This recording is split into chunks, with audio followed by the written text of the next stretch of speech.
இப்போ இந்த கல்விக்கு வந்து 3 பேர் முக்கியத்துவம் பண்ணியிருக்காங்க. ஒருத்தர் வந்து காமராஜர், கல்விக்கண் திறந்தவர் காமராஜர் தான். அடுத்தது குழந்தைகளை ரொம்ப நேசித்தவர் நேரு, பண்டித் ஜவஹர்லால் நேரு குழந்தைகளை ரொம்ப நேசித்தவர். அதுக்கு அடுத்தது ஐயா டாக்டர் ஏபிஜே அப்துல் கலாம். கனவு காணுங்கள், உங்கள் கனவை வந்து உங்களை தூங்க விடாமல் செய்கிறது தான் கனவு காணுங்கள். நம்ம இளைய தளபதிக்கு நான் ஆசைப்பட்டு ஒரு பட்டம் கொடுக்க விரும்புகிறேன்.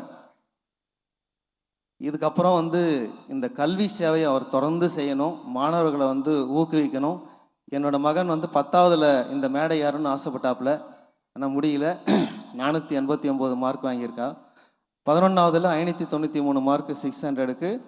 பட் வந்து 11ஆவதுக்கு கொடுக்கல. ஆனால் 12ஆவதுல எப்படியாவது வாங்கியே ஆகணும்னு சொல்லிட்டு ரொம்ப முயற்சி பண்ணி ஸ்கூலுக்கு வந்து ஒரு நாள் கூட விடுப்பு எடுக்காமல் எல்லா நாளும் ஸ்கூலுக்கு வந்து ஸ்கூலில் வச்ச எல்லா டெஸ்ட்டும் அட்டன் பண்ணி எப்பப்பெல்லாம் கிளாஸ் வைக்கிறாங்களோ எல்லாத்தையுமே அவர் எழுதி இந்த மேடை இன்றைக்கி ஏறி இருக்கார். என்னோடய கனவு நனவாதோ இல்லையோ அவரோட கனவு நனவாகணும்னு தான் நான் நினைக்கிறேன்.